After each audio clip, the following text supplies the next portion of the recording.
Hey everybody, welcome to Innerbrews. We're going to sit down and have a Michigan brew with a Michigan artist. Today, I got a very special brew here. It's called La Roja from the Jolly Pumpkin Artesian Brewing Company. It's made in Dexter, Michigan. We got about, I want to say it's about 7.25, if that's the number. And my artist today is the legendary Aaron Johnson. Like a dick. Legendary. Wait, legend. Wait for it. Dairy.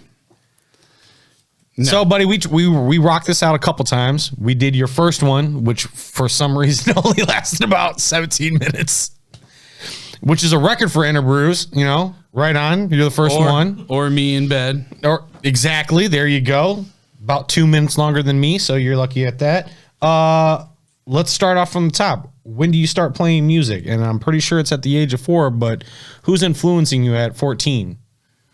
Yeah, roughly about then. Well, my dad was always a huge music buff. He played in bands, doing the keys and whatnot. Really? Your father played keys? Yes. Dude. Apparently they're... Never knew that? Yeah. Dude, I remember going down in your guys' basement and he had like this legendary CD collection out of nowhere. He's got the biggest CD collection, I personally know. And I try to tell him what's some of the bands that your pop's playing? Dude, he plays anything, literally anything.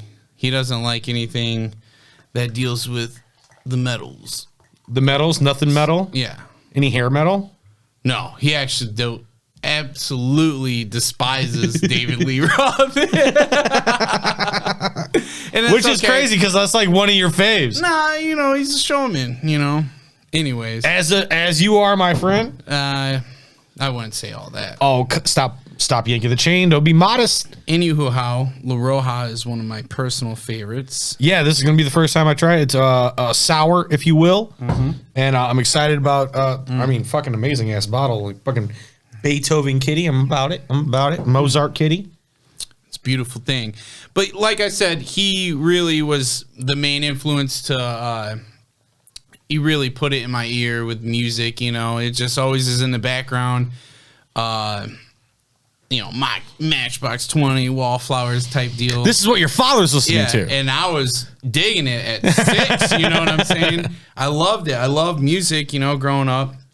And my brother always wanted to, like, dibble and dabble. He got a guitar, you know, maybe wanted to play that. Then he messed around with drums for a while. And then kind of, I don't know, maybe lost interest in it or whatever.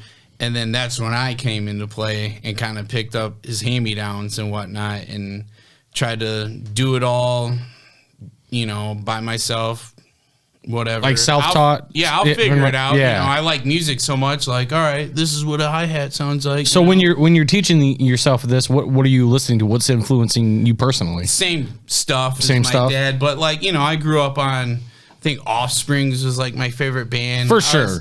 I was like 8 years old listening to that, and then, you know, new metal, Korn, and all the early Linkin Park, 90s and 20s bands. Yeah. Hell yeah. Well, I grew up at a stupid time era with music, and it's nobody's fault. No, that's just what the era was. Yeah, it was like post grunge. It ain't. You know what I'm saying? Like all the bands were coming off that grunge hiatus. Right. You know what I'm saying? And what about personal people that helped you learn? I know that fucking Uncle D was a friend and was a local musician. Absolutely.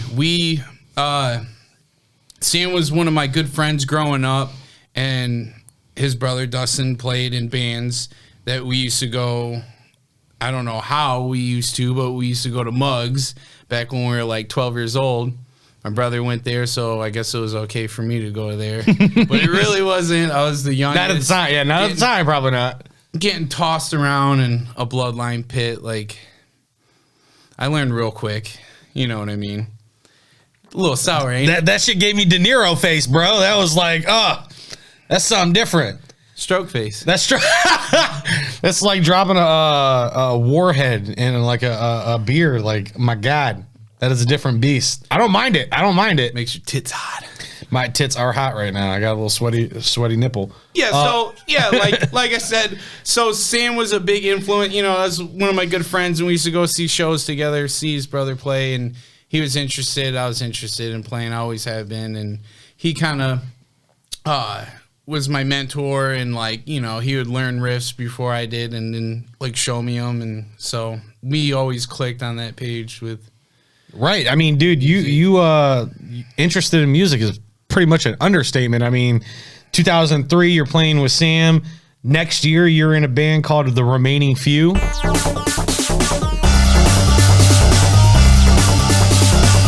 Yeah. Am I right? That was technically my first band, and that shit.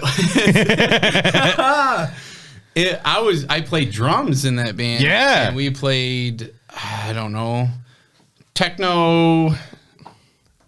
I don't know, techno metal. It was weird, and we didn't have the equipment to do it, like such as my whole beginning of everything. And so then the Raining Pain happened.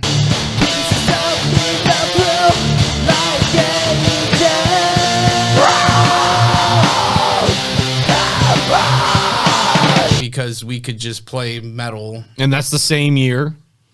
It's like, yeah, and we were back to back. Yeah, we were trying to fund that band for some reason. With this band, we thought a lot of things, and I thought I could play drums back in the day.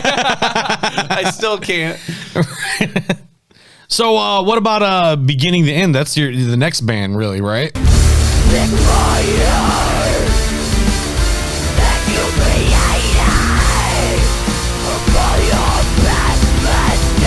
Yeah, and once again, I got sucked into playing drums again. Yeah, just because I sucked that bad at everything, but nobody could find a drummer. I was always like 6-7 years younger than everybody too at that time. And in beginning to end, you're also playing with Tackett at this time, right? He came on the podcast and mentioned that. Oh yeah, and it was so fun, like going over his house and playing, and we would like light the kerosene heater in his garage so we wouldn't freeze to death playing while slowly dying on the fumes. Yeah. And that was beginning. Nan was the beginning of a perfect failure, if you will. Yes, it was. Yes, it was. They went on and did some pretty cool things, some pretty gnarly songs. Yeah, and you're right. I had to leave because once again I felt like I was, being the weakest link and underdeveloped, if you will. Oh yeah. Once again, young as hell. So is it like immediate that you go into the next band? I think it was Destin Fate. When it all stops, it slowly starts again. It's a tug of war struggle back and forth and back again. When you think it stops, it slowly starts again. It's a tug of war struggle back and forth and back again. Destin Fate, dude, all these shits just collided like after Dude, you another. have not been in a band at this like every year. It's almost different. Every year, my whole life, I've been in a band or two at a time, and they just kind of collided. And as soon as one kind of faded out of my life, I began another one or something. Or somebody asked me, "Hey, so and so is out now. You want to fill in?" I'm like, "Yeah, I love you guys. You're my friends. I love this music." Destin Fate was fun, Dustin wrote most of that shit, and it was like we thought we were Linkin Park, you know what I mean? It was like rap rock to From Hell. Right. Rap rock that leads you into your next, project.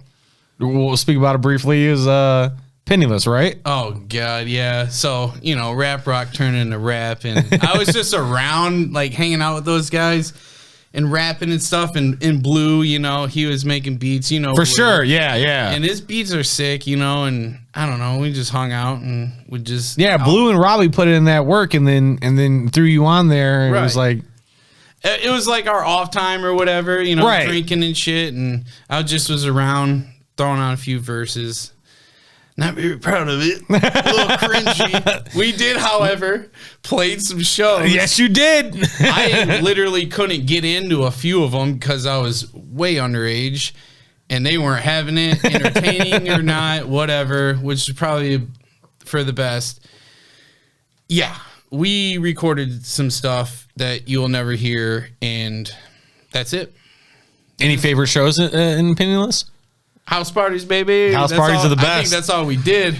House parties are the best. I think we did a field show too. I think you did, yeah.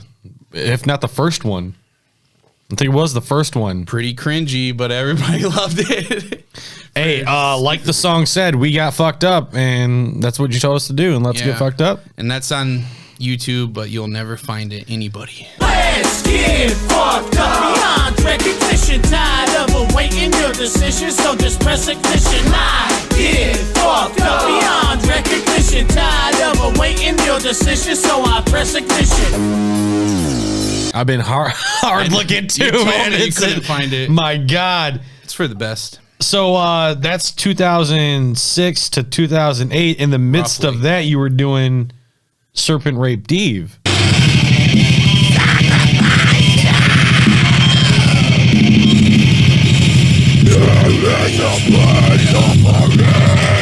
Ooh, the most controversial name. And also the sickest, though. You know? I love it. It's a badass name. Well, the thing was, we got bored one day. My dear old Uncle Tone and I, and we wanted to write the most brutalist, just in your face, blast beats, whatever. And dumpster fire metal, if you will. What we did is we took Bible quotes and the brutalist ones we could find. I don't know. And that was our lyrics. And it's, pretty hateful, whatever. It's, and that band is kind of a myth. We've done stuff. Not shows wise, but record or whatever. You guys definitely, yeah. And we still live together, and it'll come back. It's I just hope when so. the time's right. I hope so. If you want, when the climate's well. right. Everybody's so sensitive now. I don't want to release stuff. Brittle Spirits, man. You got some Brittle Spirits around here. They ain't ready for Serpent Eve. What about the next predominant band? The band that showed me you was Helen Keller.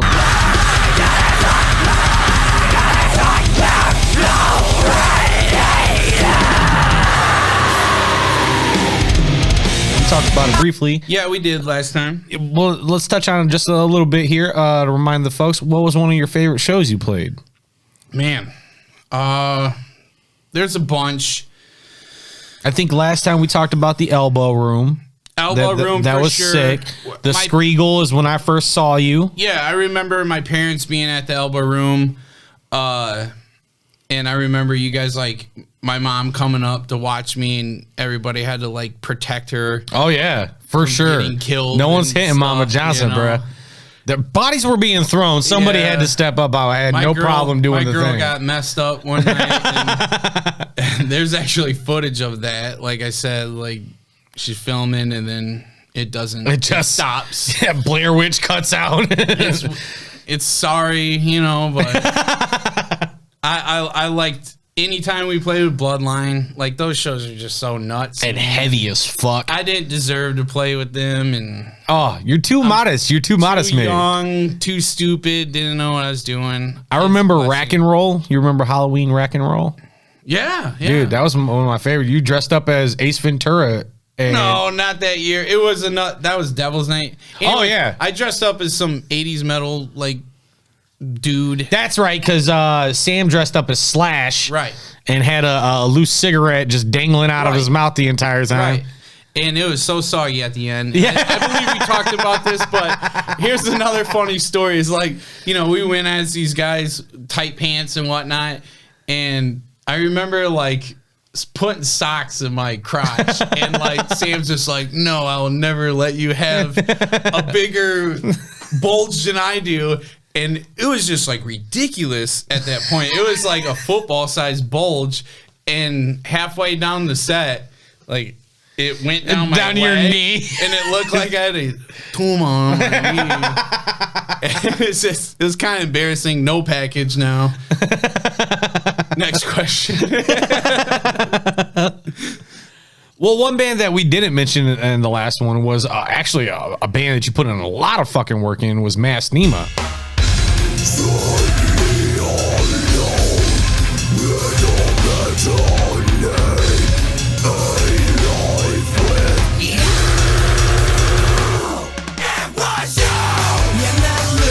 I most certainly did, and we didn't talk about it because you told me later on. You're like, I don't like that band. I wasn't into it. I'm sorry, I wasn't into it. A lot of people weren't, you know, and I get it. But you guys definitely deserve the respect because you guys did put in a lot of fucking hard work. Yeah, dude. You guys put in a lot of fucking amazing shows, and you guys did like web series and shit like that. Let's start off from the top there. Okay. How'd that band come around? So the band kind of came around. I was in it as Helen Keller was fading away, and that's kind of why I gravitated toward that band. And also, I want to let the people know that we practiced it like 45 minutes away with Helen Keller, you know, so if we sucked live, it was because of that. And we were drunk. But that's besides the point. But we all lived like really close to each other, and I wanted to play music all the time, every day. I wanted to create something new that people just, wasn't polished. It wasn't what people expect. Raw. So we put a lot of time. We wanted to get really good at our craft and whatnot, and we didn't know any drummers that well that could blast beat and just keep up at the time. So we just kept rolling with it, Sever to cheat, I know a couple, but you don't want to be in that bullshit. At the time, Playing to a click is fucking difficult. We wrote shit especially difficult on drums. I had a good idea what the drums could and should sound like and whatnot, but I could never get close to playing that shit, and I never wanted to. And hunting down a drummer, So it was, we just kept the ball rolling. Maybe something would come above. And it did eventually. We found this cat, John, and he learned the songs very well, and he played it very well.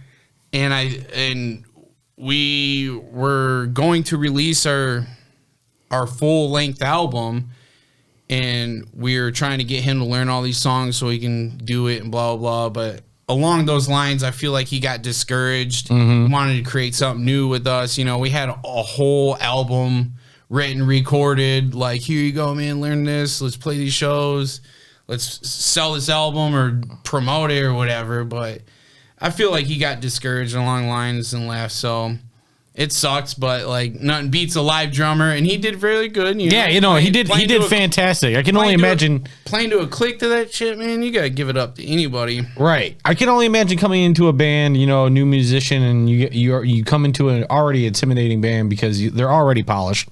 You know what I'm saying? Album's already written. Everybody knows each other.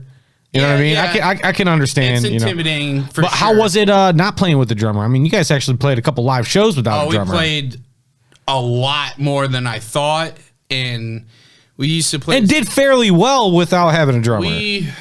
I guess. I didn't like it so much. Like at the end, I'm like, all right, this is getting ridiculous. But we did play a lot of shows. The 734, we played a lot over there, and I didn't even realize until they posted all the flyers and stuff from back in the day.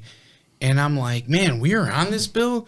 I don't remember the show. I don't remember. We used to play every weekend and shit there. And I'm like, man, this band's huge now. Wow, we played with so-and-so. I can't even remember the bands, but I was impressed. I'm like, man, I miss those places. I miss Mugs. I miss for sure. Woodruffs. 734. I seen so many I miss Woodruffs. Good shows, Crossroads, all that, man. I just seen so many good live bands, and it's just awesome to play with, But like I said, that band, we did put a lot of work in. We would literally, I think we practiced, 3 months in a row or some shit. Every single day. We would run through our set. I mean, you guys' practice schedule was outrageous. It was literally every day, at least 3 hours. You would hit me up. I'm like, sorry, dude, I'm practicing. I got to run through this. And then after your practice, you'd come over to the house and oh, dude, we got these new warm ups, and just do these warms up with you. I mean, it makes you feel better after. And I don't want to, I always sucked my whole life, but that was the only time I actually felt like I was getting decent at my craft. Putting in the work. I actually was seeing improvement and whatnot, and we were writing some pretty cool stuff. And then it ended, just like every other band that I've ever had, I'm used to it. Right on. One of these. Smallest violin right there. Yeah. Cry me a river. You guys did a mini series of the web series. It was just Mass Nema Mondays, baby. You know,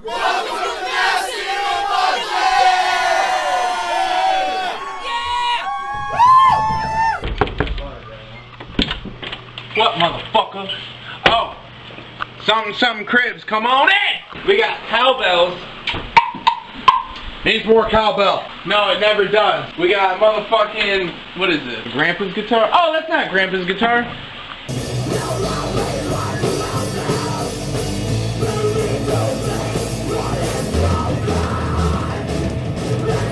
and it was great. And I look back at it now, and we had some good times doing it, but at the same time, I'm like, whoa, I think we have like 50 episodes up here or something like that. And I'm like, I'm only seeing like 20. It's probably a good thing. Right. Pretty sure YouTube got rid of a lot of those because they're pretty... They probably got a little outrageous towards the end of them. Nudity and... all kinds of stuff. Yeah. You and your other guitarist... bathroom scene. My favorite. I think that's still on there. Yeah, I mean, it's not, you don't expose yourselves at all, but it's very classy. We're like, it was stupid. It was a simple idea. I was like, what will make people watch our playthrough video? I've watched it several times. This past week. Sitting on the toilet, I guess. We'll do it. And drink wine. Do you know my favorite episode of Nasty Nema Mondays? No, I don't know. Is when you guys recorded Nasty Nema.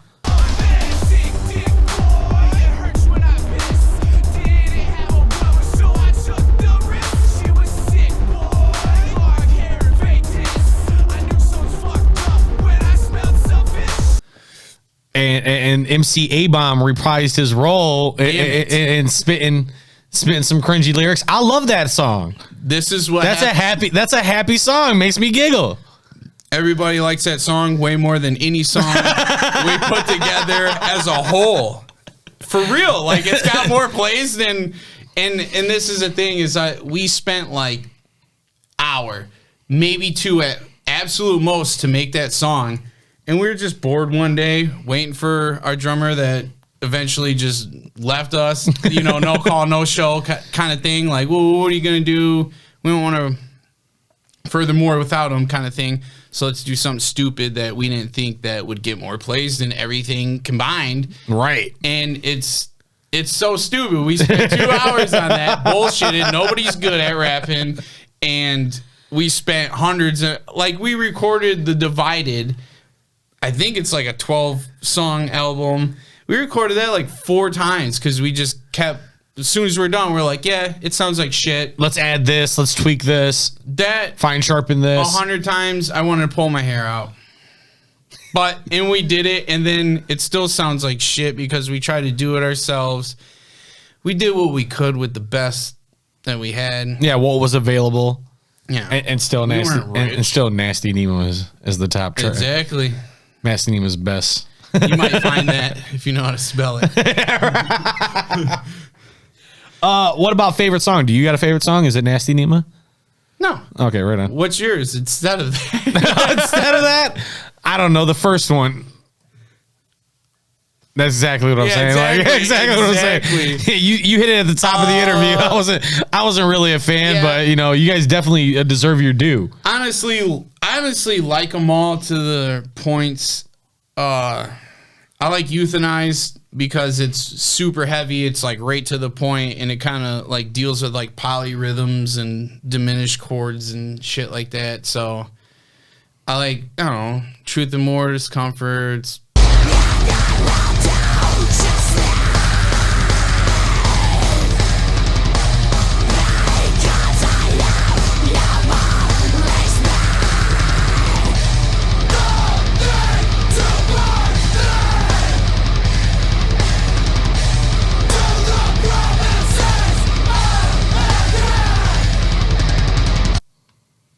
What about favorite show? Do you got a favorite show that you guys played? we did that slew at Harpo's all the time. Oh, yeah. With bands that I wanted to go see anyways. Was that the side stage by the bar? Mm-hmm. Yeah. I was there. Greg's band played with us. Fuck, I forgot what they're called. Dweller, yeah. They played with us. Greg was fun. He's always fun. It was a fun time because we all knew, like, I was like, either I pay for these tickets to go see this show or I play the show. Right. And see All Show Paris. That's pretty gnarly. Yeah, that's pretty gnarly. I like them. Fuck yeah. So, playing in all these bands, I mean, a slew of fucking bands, to pretty much being a roadie for Crackjaw. How was that touring with Crackjaw? Yeah.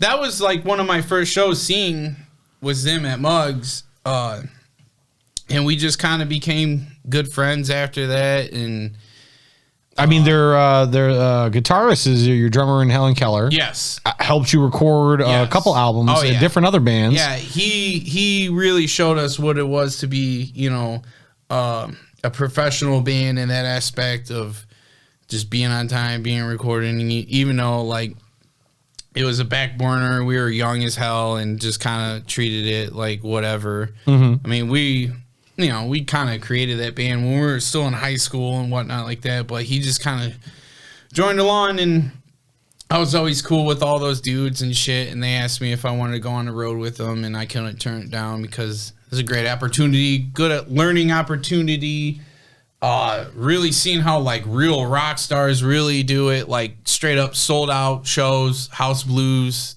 Texas, whatever. Yeah, you were telling me that Ethan almost lost his voice, got like sick, and then he went to the hospital, got steroids on the next fucking stage the next day. Got a shot in his ass and fucking killed it. Yeah. Fucking professional guys. I mean, were you just doing the roadie, loading in gear, stuff like that? I did the merch too.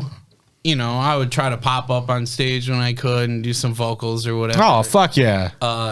It was just really cool. I mean, the guitar player, the drummer, all those guys just... Yeah, they're really talented people, man. Fantastic group of dudes, for sure. They slammed, and especially, like, going down south, they're really not used to, like, they're literally 10 years behind and seeing Detroit bands, like, slam.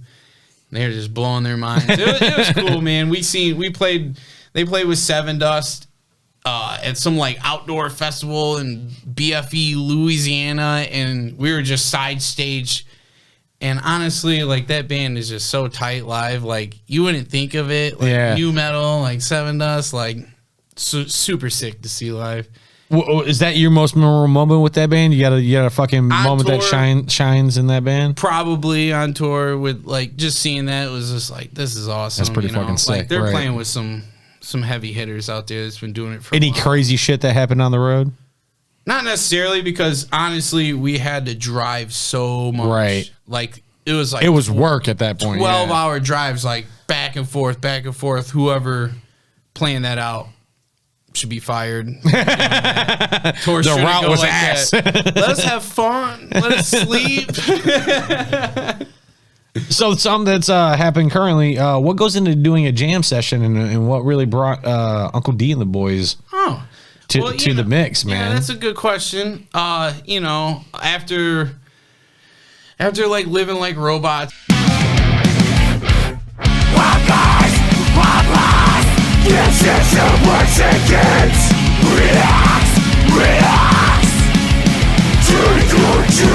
And everything like that, it kind of slowed down. We had all this music equipment in my basement. It's like, and Dustin is the only one really out of all my friends that was like pressing to, like, let me come over, let me jam, let me come over, let me jam. I'm like, all right, let's come over, and Tone lives with me, so, like, come on down. I mean, dude, two heavy hitters that, really know their craft. Right. And it just, also the guy who showed you pretty much, some tips on starting. Yeah. And it's fun because, like, I've known him for so long. We played in all these bands together. Like, literally, we played in multiple bands together, and we just kind of, we work well with each other. We know how to talk to each other, and it's just kind of got to a point like, well, you're not doing anything with music. You're not doing anything with music. Right. I have all this equipment in my basement. Let's something. Fuck around. So we actually been playing for, I think, like, close to 2 years now, maybe. And nobody's heard anything of it, and Probably won't. You know, we might not. You play better. shows. You fucking better, man. Well, we gotta make sure. I got a taste.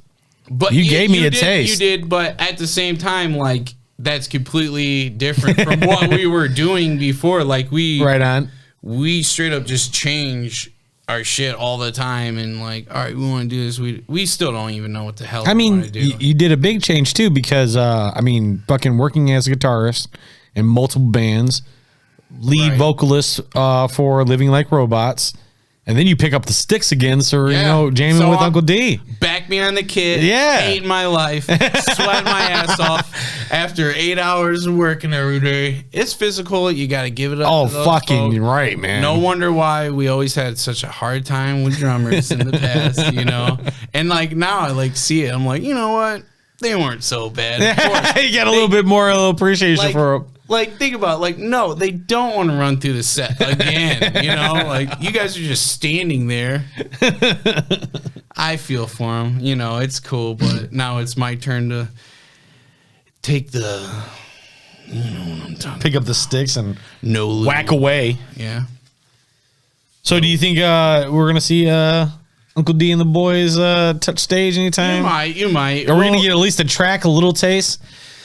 You might, you know, it's just like, do we want a vocalist? Do we want another person? Do we want this? Do we want that? It's a lot to deal with. Well, I think the good thing about you guys is you guys are so available to, you know, jam. You know what I'm saying? Why have one? You know what I mean? Just have the trio, and then just throw in a vocalist every once in a while. Throw in an extra guitarist every once in a while. I just don't think I'm that good. Nobody thinks they're fucking that good. I don't want. Do you not remember having like Sam? If you ever watched the old Innerbrews, Sam came in here talking about how, you know, he doesn't believe his craft was, you know, up to par at times and stuff like that. But that's all musicians. All musicians all believe that they are not up to par.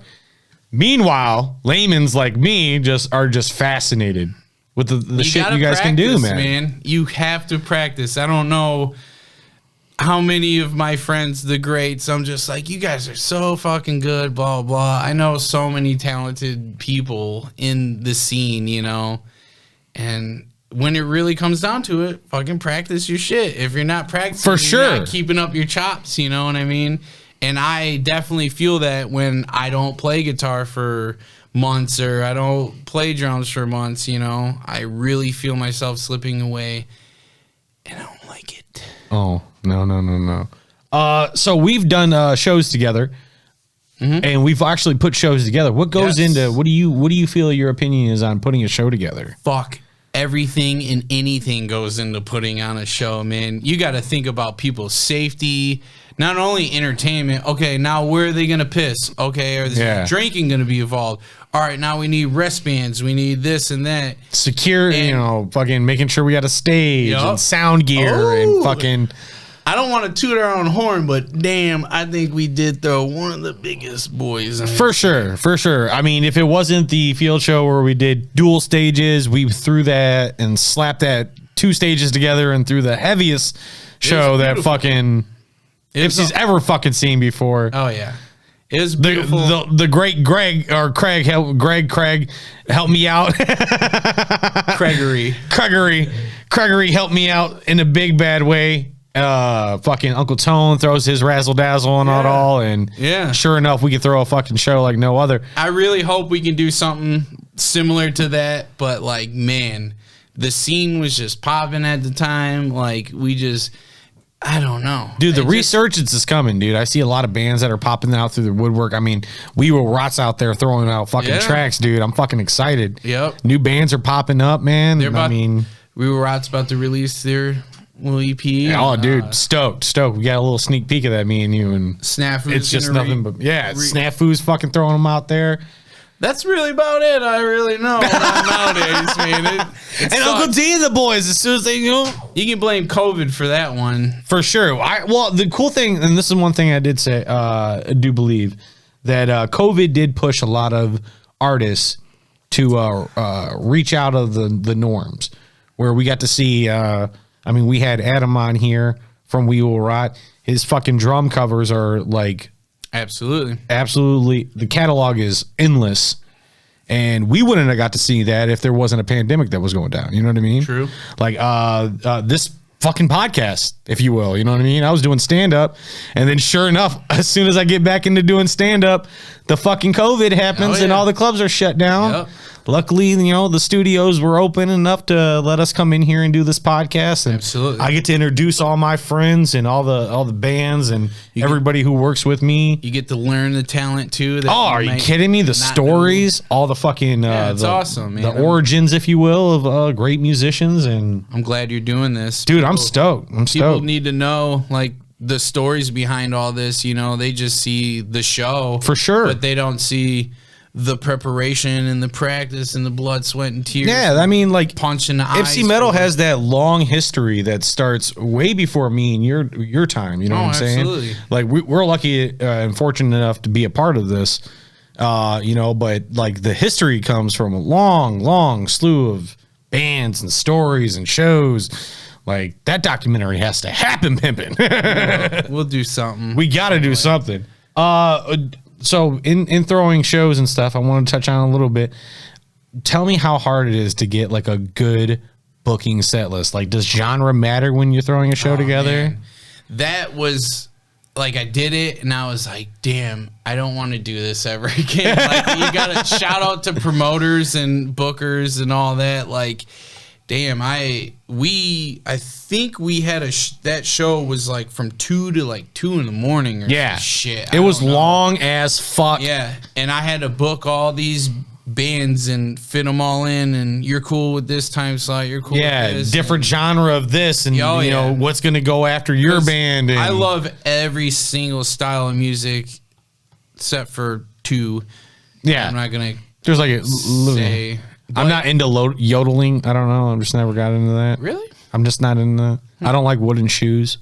Not my thing. I don't know. Wow. I don't know what it is. Wow. I've been getting into banjo though. I might think of you a little different. I mean, you might. Anywho, how? Yeah. Yeah. So we booked. You know, there would be the heaviest band you see go on, and then some gutter rap. Exactly. Like exactly. Yeah. Whatever. House music playing afterwards. I wouldn't have it any other way because Ipsy is not any other. Exactly. It's a melting pot. It's eclectic, and you can't break that for anything. I love that. I wish we could do it again. I hope we do it again, but it is very tough to book. Dude, you ain't all lying. That, you know, maybe like a 6 band thing, but not 20. You know what I'm saying? 25. I don't know. Bro, you know it's true. It was fun. So we usually end these bad boys, and you know, because you know this is your return, and your triumphant return. We do the ending with the sex, drugs, and rock and roll question. You talk about how you lost your virginity. You talk about doing drugs, your worst drug experience, or you talk about your most rock star moment. Stomp.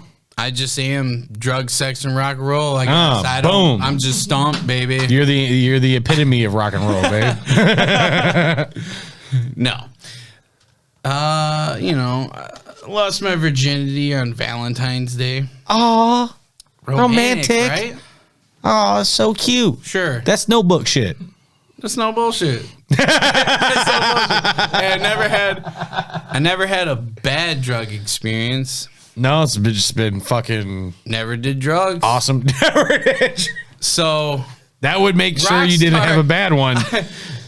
it's just hilarious to me. Like, you know, I played metal my whole life and stuff, and it's just hilarious to me. Like, I'll play this riff that I wrote in my basement, half cocked, and now people are just beating the shit out of each other, and crowds are like any of that time. I'm just like, this is why I do this shit.